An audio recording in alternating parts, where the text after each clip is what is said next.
My name's Tom. Recently, I got married to someone very special to me, but it wasn't a smooth journey to get to this point. I'm planning to share the story of my wife and me in chronological order.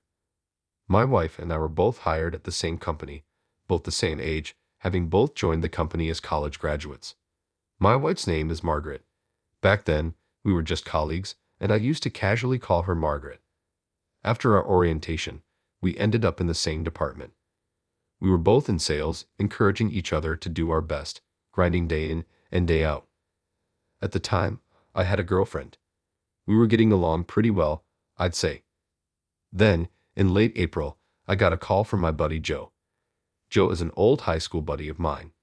We went to different colleges, but would occasionally hang out, just the guys. I got a call from Joe saying, "I've got a couple of tickets for an amusement park. Want to bring our girlfriends?" I'd never been on a double date before, so it was a bit awkward, but it seemed like it could make a good memory. My girlfriend was also up for it, so we decided to go.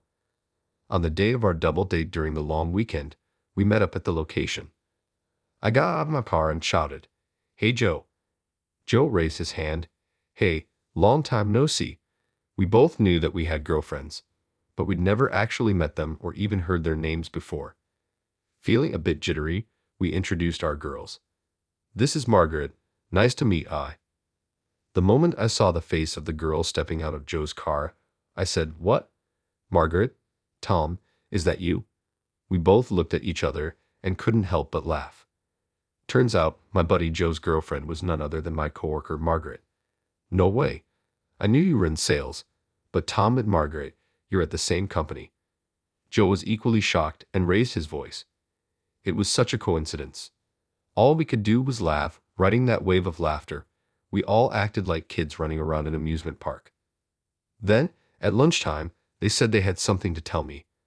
Joe and Margaret were planning to get married in June. The wedding date was still up in the air, but they said once they'd saved up some cash, they'd like to have a wedding. So, come a lucky day in June, Joe and Margaret tied the knot. Margaret kept her last name.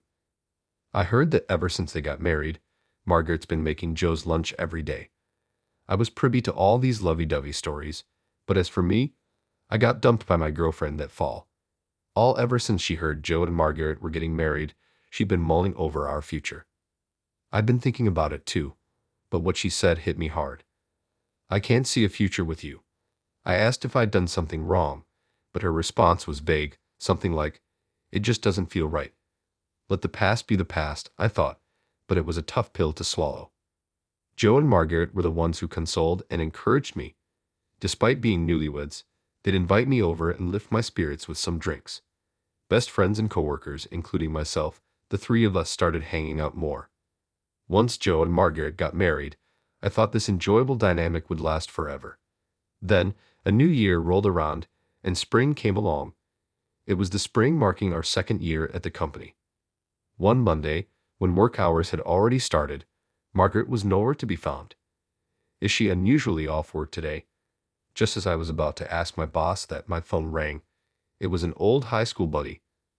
"Sorry to bother you at work, but I just got a call from a friend." Without any pleasantries, he sounded rushed, but the next words from him left me in shock. "Joe. Joe had an accident." It was a call to tell me that Joe had passed away this morning. "What? Joe, you're kidding me. What do you mean he's gone?" I was rattled. I couldn't believe what I was hearing. The accident happened last night. Joe was in the passenger seat of a friend's car, and an oncoming car, apparently a dozing driver, ran into the car Joe was in. He was rushed into emergency surgery but passed away in the early hours. I attended Joe's funeral. "Joe, why did it have to be you?" I couldn't stop the tears. The harsh reality was too much to take. Margaret held it together at first but broke down crying during the service. I couldn't bear to look at her like that, so I covered my face with a handkerchief, trying to stifle my sobs. Afterwards, Margaret took a month off work. By the time she came back, she had lost a lot of weight. When she returned, she came to my desk. "Tom, thanks for all the emails. Sorry for worrying you." Margaret smiled, but I could tell she was still forcing it. "Even I can't believe that Joe's gone. That's why I've been so worried about." During her time off, I had been sending her emails at night. "Are you eating properly? Getting good sleep in your bed, that's all I could really ask in my mails. But Margaret told me she appreciated those messages. Being alone at night was tough for her. When she got home, the loneliness hit her hard, and she couldn't get anything down. When she got an email from me, it made her think that she had to at least try to live a normal life. Even if it was just one sandwich, she managed to eat it. Seeing Margaret like that, I couldn't bring myself to say, "I hope you get better soon." All I could do to make her feel even a little bit better was to invite her out for dinner after work. I've tried a couple of times with colleagues who are also worried about her, but she declined, saying she's not up for it yet. But we kept asking her, and eventually she accepted our invitation. Her appetite was small, but seeing Margaret say the food was good and actually eating a little made me feel somewhat relieved. On our way back from dinner, as we live in the same direction, Margaret and I walked down the night streets together. Then, Margaret started talking about Joe. He's in the cemetery now, and all that's left at home is his portrait. I'm really alone now. Margaret started to cry, her tears flowing freely. All I could do for her was offer her my handkerchief and rub her back. Her sorrow from losing Joe is beyond my own. With that thought, I found myself at a loss for words. "I'm sorry. Thank you." Margaret had been crying for a while, but she said that and started walking again. I had initially planned to only walk her part of the way home, but I couldn't bear to let her walk alone in her current state, so I ended up walking her all the way to her house. There, I lit a candle in memory of Joe. Pictures from the funeral, along with cheerful photos of Margaret and Joe, adorned the room. Seeing that, I couldn't hold back my tears either. "I'm sorry for crying when I should be the one encouraging you." My words got choked up in tears. It's too soon, isn't it? We had so much more ahead of us. It's frustrating, but I bet Joe is the most frustrated of all. Margaret said, as she wiped away her tears. "But I have to keep going or else Joe would worry," she shared. Even though she might not be fully ready yet, she's trying to cheer up a little bit at a time. I wondered what I could do for Margaret. All I can do is listen to her and take her out to eat. That felt so inadequate. Margaret had said that she finds it easier to cope while working, but it seemed like she was putting on a brave face. Yet, she managed to get through the first anniversary of Joe's passing. While she still had her down moments, Margaret was slowly getting her spirits back. During this time, the support from everyone remained unchanged. A few of us from work kept inviting her out to dinner after work. I continued to walk Margaret back to her house. On days when we got home early, I would light a candle in memory of Joe. One day, while I was walking Margaret back to her house, she asked, "Why do you always walk me home?" "I don't want you to be in danger if something happens on the way home. There are dark streets. Besides, if something happened to Margaret, Joe would be furious. I don't care if it's none of my business, but I have to protect you, whom Joe cherished so much. Otherwise, he's going to get mad at me in my dreams about what I'm doing." I said all this with a bit of a chuckle to lighten the mood. Margaret said, "Thanks," and she laughed. Time passed, and we reached the third anniversary of Joe's passing. Both Margaret and I were more involved in our work than ever. On exhausting days, we continued to unwind by going out to dinner with some coworkers. Then one day, as I was walking Margaret home again, she said she had a small favor to ask. "You see, the light bulbs in my foyer and dressing room have gone out. I tried standing on a step stool, but I just can't reach. Could you help?" To Margaret, who seemed a bit embarrassed to ask, I cheerfully replied, "Sure thing, no big deal. Don't sweat the small stuff," I added, and Margaret smiled as if she were really pleased. Once inside her house, I replaced the light bulbs for her. "Thanks so much. It's surprising how much you're needed, Paul," Margaret said. I joked, "Well, good thing I could reach the ceiling. Otherwise, that would have been embarrassing, huh?" Margaret laughed and said, "Funny thing is, when Joe changed a light bulb in another room, he was barely reaching it, trembling all the while." I laughed back, "Ha! Well, I'm way taller than him. Yeah, this ceiling would be a stretch for Joe." Margaret suddenly burst out laughing. I stepped down from the step stool, folded it up, and handed it over to her. But just then, our fingers lightly touched, and our eyes met unexpectedly. The laughter that filled the air between us abruptly ceased. However, I looked away and acted as if I felt nothing. That's when Margaret softly said, "Hey, why are you so kind? Hearing that, our eyes met again. For a split second, I felt my heart skip a beat, but I said nothing and just looked at Margaret. You're always encouraging me, and you're always concerned. You're too kind. I might get the wrong idea. Margaret spoke slowly. Once again, I felt my heart flutter. But then she said, just kidding. Sorry, forget it. Geez, maybe I'm a little tipsy today, and went on to put away the step stool as if nothing had happened. However, I found myself chasing after her, and before I knew it, I was hugging her from behind. A moment of silence passed. I could feel the warmth radiating from Margaret in my arms. Then it hit me, the feeling that I wanted to protect Margaret was there, and it wasn't just as a coworker or as a friend's wife. I was falling for Margaret. But the moment I realized this, my buddy Joe's face flashed through my mind. So I loosened my arms that were wrapped around her. Sorry, I'm going to be a little tipsy too. I apologized to Margaret. Margaret shook her head, saying no, and turned towards me. A tear was visible in her eye. I lifted my gaze slightly, and it landed on Joe's framed photo. Without a word, I walked up to the photo and lit a candle in my heart. I whispered, sorry, Joe, unable to say anything else. Then I told Margaret, see you at work tomorrow, and left her house. The next day at the office, Margaret and I acted as if nothing had happened. But from that day on, every time our eyes met, it felt as if we were swallowing something. I suspected Margaret felt the same way. These days continued for a while, and then one day, while I was walking Margaret home after having dinner with coworkers, an unusual silence filled the air. The words we'd been holding back since that moment had been gradually growing stronger.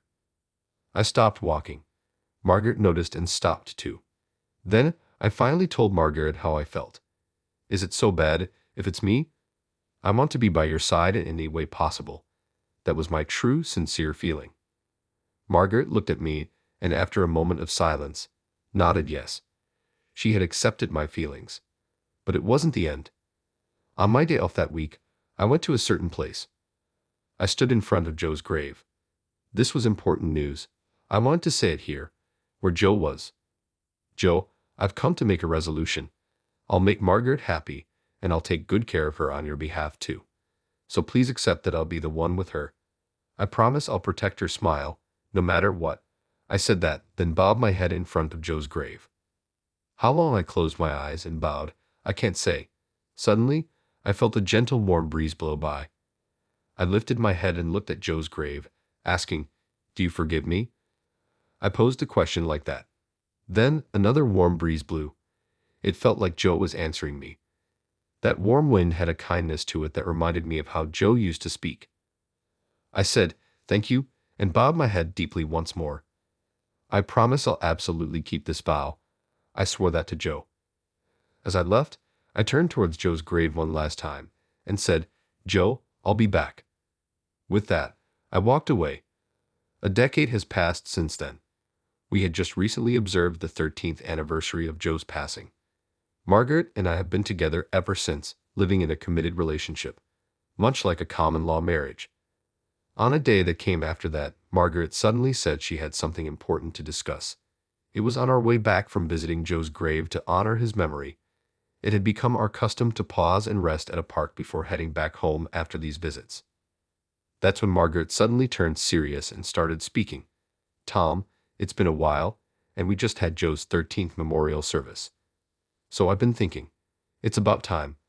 I know we shouldn't rush to conclusions, but we need to think about our own lives too. I'm sorry for everything up to this point. Thanks for being there for me, Margaret said, her hand trembling as she held out a marriage license. I hugged Margaret tightly. Don't apologize. I'm the one who said any form of us is fine, right? Margaret broke into tears, nodded yes, and forced a smile. Hey, don't cry. If you do, I'll feel like I've broken a man-to-man promise. I cheerfully said that to prevent Margaret from crying any further. Margaret laughed and said, what's this man-to-man promise you were talking about? Well, never mind that. I hugged Margaret again and looked up at the sky. Joe, I promise to keep my word to you. I'm sure Joe is watching over us, happy to see Margaret smiling. And so we became a married couple. 2 years later, a new life was born into our family. A cute little girl who looks like Margaret. On the day our child was born, there was a meteor shower. It was a special day for other reasons too. Joe loved stargazing. Both Margaret and I knew that, so we couldn't help but think that he was sending his blessings for a safe childbirth and our happiness.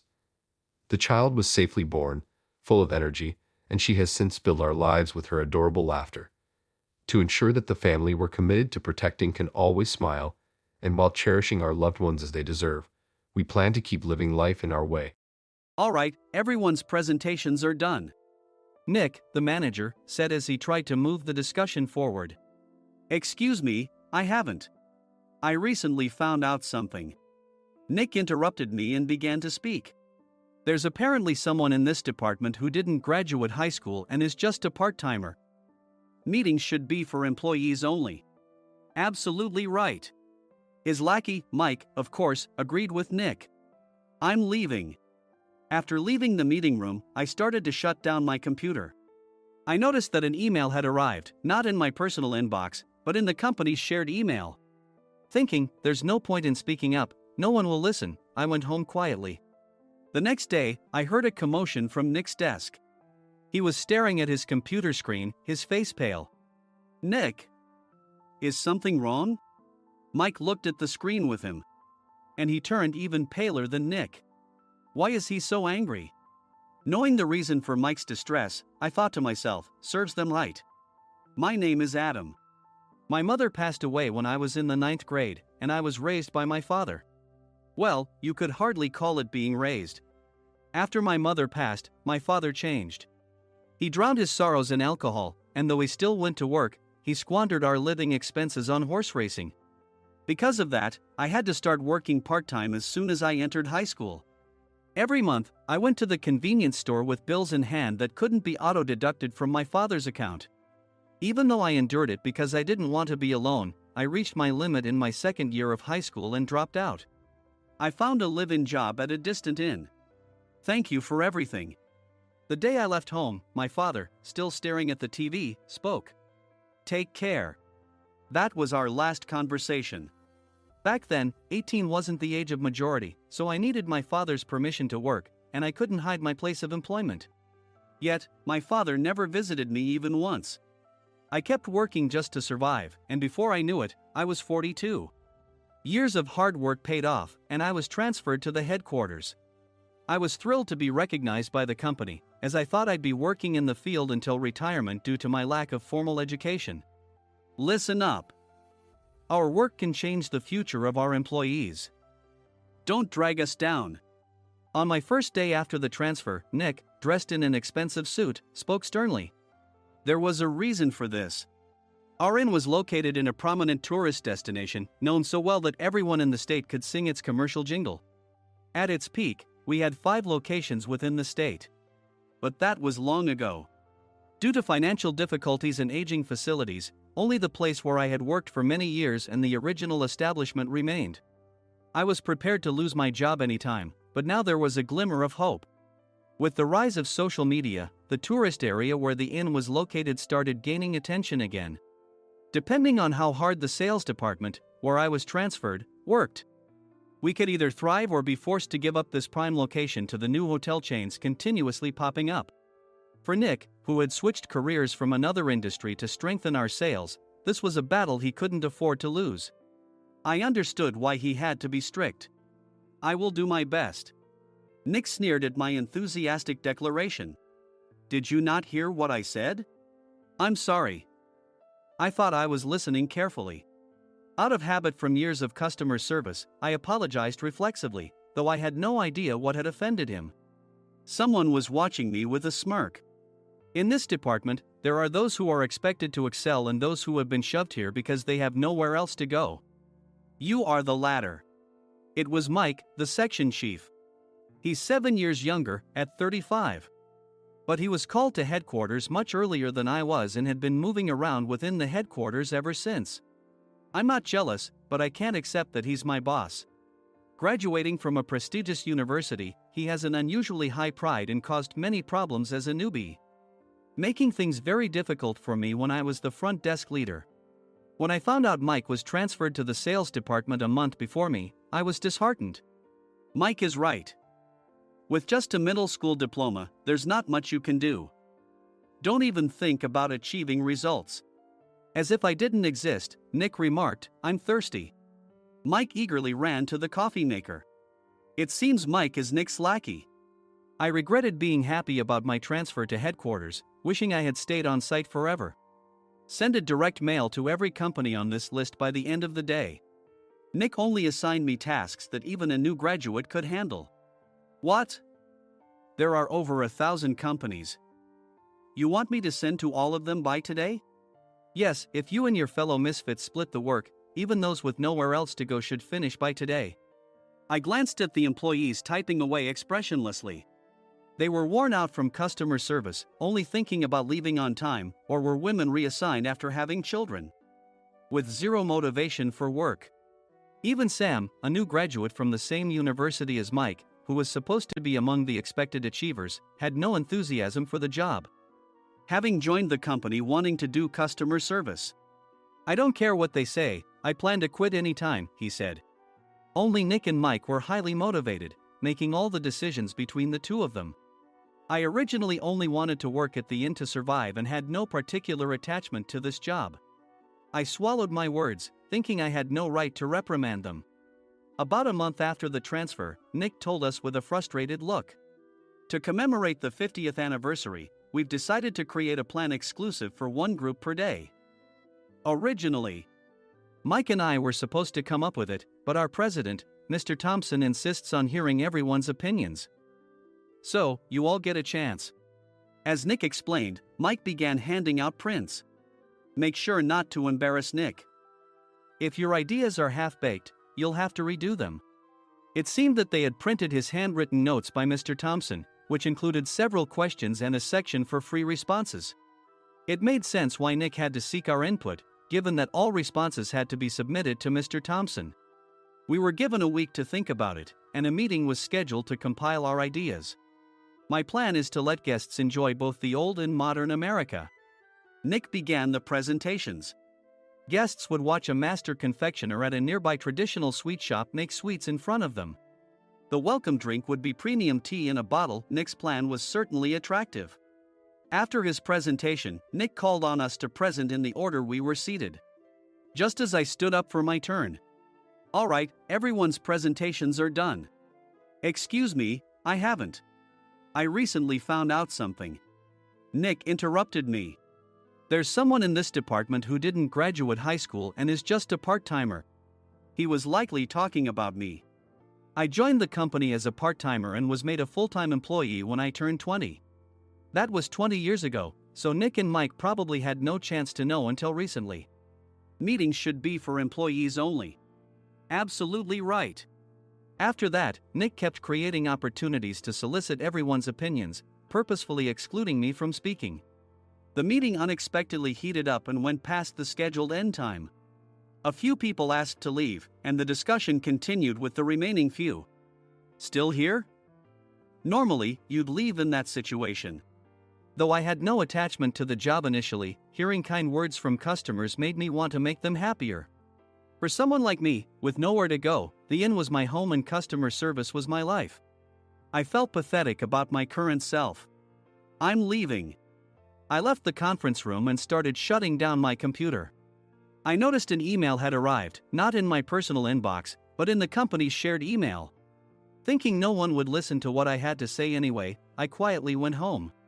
The next day, while preparing the DM as instructed, I heard a commotion from Nick's desk. In his haste to stand up, he hit his knee on the desk. He stared at his computer screen, his face pale. Nick! What's wrong? Mike, thinking he should be the first to rush over, approached Nick while still wearing his coat. He peered at the screen with Nick. And he turned even paler than Nick. Why is he so angry? Who is responsible for this company? Nick, more irritated than ever, asked, and Mike answered without checking. Probably Sam. Sam wasn't there because he was attending a morning training session for new hires. Nick gave up on getting angry and returned his gaze to the screen. They were looking at an email that arrived right after the end of the working day yesterday. Apparently, no one, including me, had checked it before leaving. The email was from a large company that used us for their annual employee trips. The president and executives of that company also frequently used our services personally. President of the company, Mr. Mason himself had declared that neither he nor his company would ever use our services again. Well, some companies cancel their employee trips or stop using our services due to financial struggles. Let's just move on. Mike kept wiping the sweat from his forehead with a handkerchief. Knowing why Mike was so agitated, I quietly watched their interaction. Do you know how much revenue we get from that company? We can find other guests to fill the rooms, but we'll lose the banquet costs, gift shop revenue, rental car fees, and more. Moreover, the gifts were supposed to be prepared by the traditional confectionery shop involved in Nick's proposed plan. If it's known that we incurred such a huge loss at this critical time, Nick's position in the company would be jeopardized. Nick took a deep breath, seemingly trying to calm himself. All right, Mike. Go to New York right now and apologize to Mr. Mason. What? You're coming with me, right? I have urgent work to do. I trust you, which is why I'm entrusting this to you. Please. Mike, believing Nick's sincerity, agreed with a determined look on his face, saying, yes. That's Nick for you.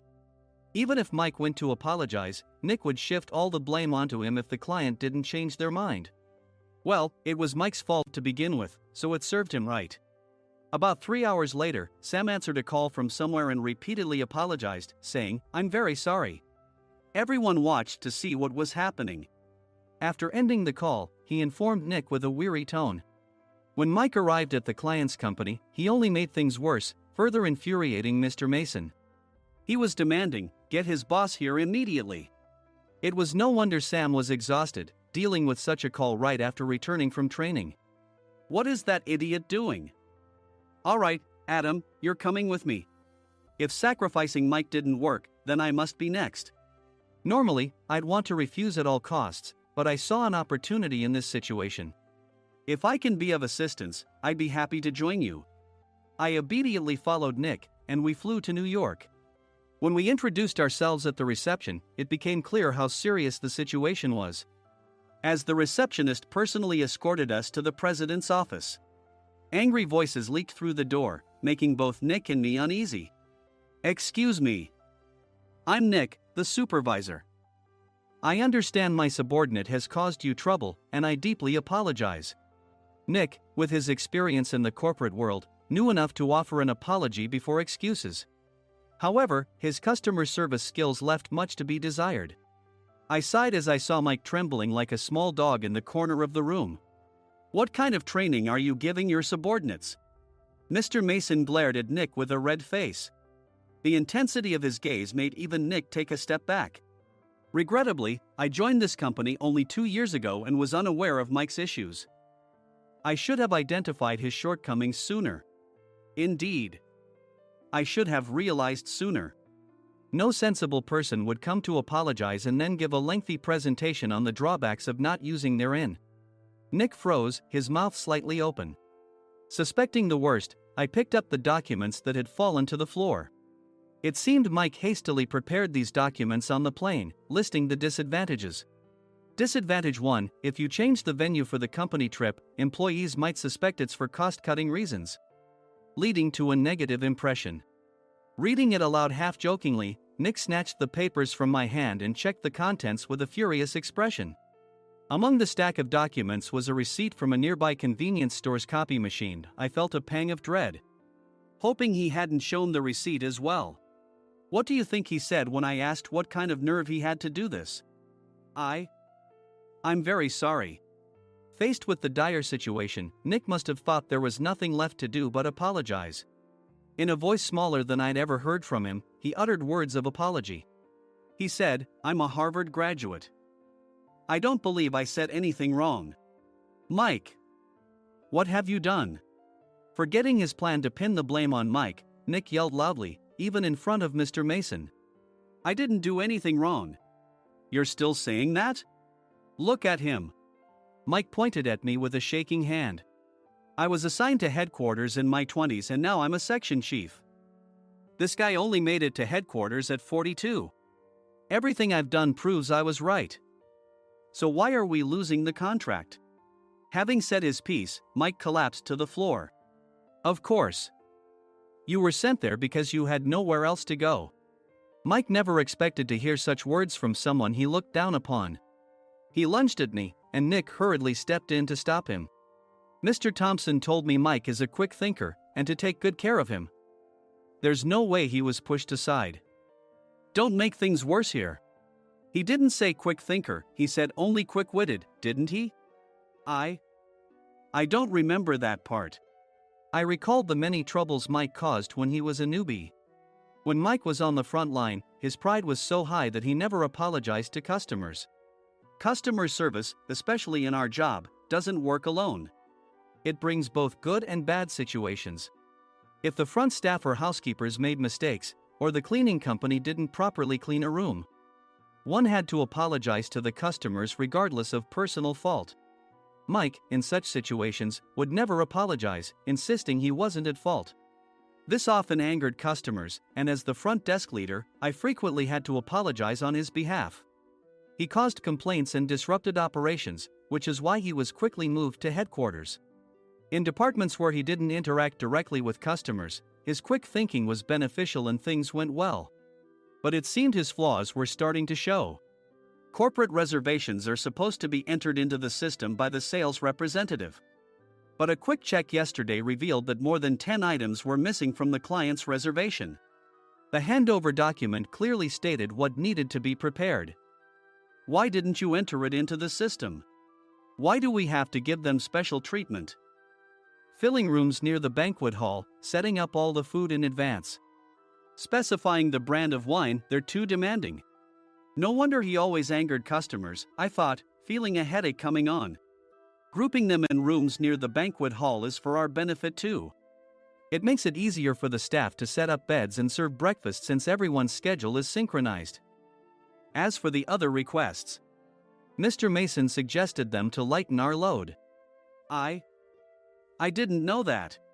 Nick finally seemed to realize that Mike was the one who had angered the client. What did you say to them? I just told them we wouldn't give them special treatment anymore. We shouldn't waste effort on things that don't bring in money. I was utterly exasperated at his lack of understanding of customer service.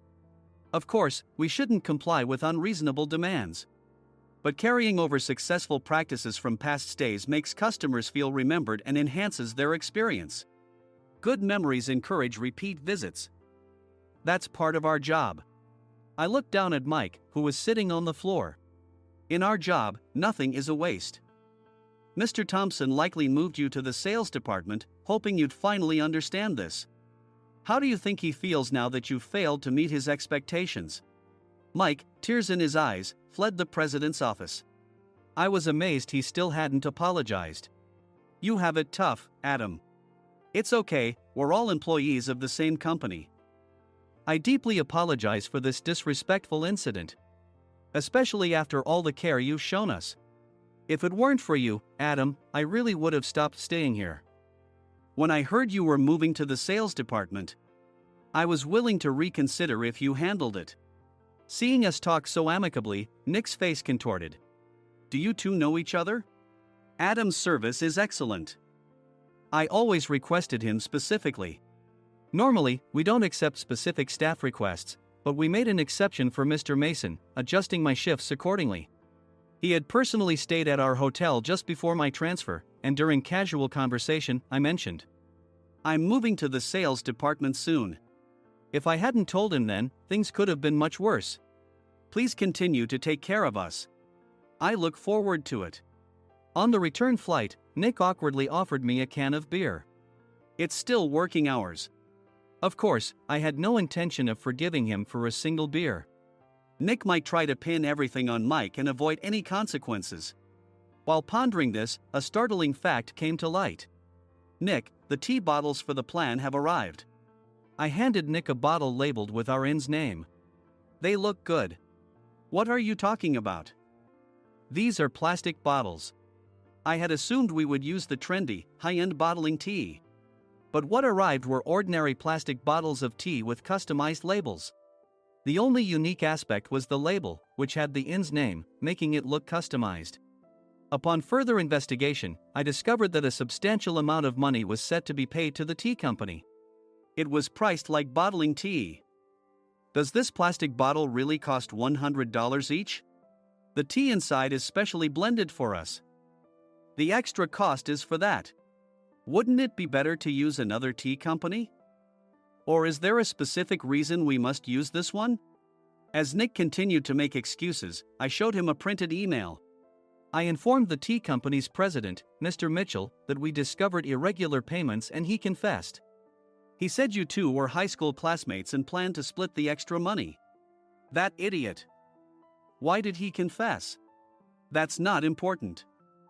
You should worry about yourself, this could turn into a police matter. Opening the bottle cap, I suggested. How about calming down with this tea? It supposedly has a relaxing effect. Nick drank the tea frantically. In the following days, decisions were made about their fates. Mike was reassigned to the General Affairs Department, with no chance of transfer or promotion, as per Mr. Thompson's orders. As for Nick, since the payment to the tea company hadn't yet been made, he narrowly avoided legal trouble. Instead, he was encouraged to leave the company, and to avoid further complications, Nick submitted his resignation. Rumor has it that connections between HR departments have made it difficult for him to find new employment. Even though it was good to have those two gone, something unexpected happened in the sales department. Everyone became motivated and united in refining the 50th anniversary plan. In the end, my plan was adopted. We collaborated with the Tourist Information Center to provide personalized guides. The plan, tailored to the number of guests, was truly special for the 50th anniversary. Hey, is Adam's family coming to stay? I immediately booked that special plan for my family. Sam noticed it on the reservation list and quickly picked up on it. Yes, I'm inviting my father. That's great. I might invite my parents too. I lacked the courage to face my father just as Adam. But here, with the confidence Mr. Mason praised, I felt ready. The 50th anniversary plan was a perfect opportunity to reconnect with my father. I hoped to bring back the days when we could laugh together as we once did.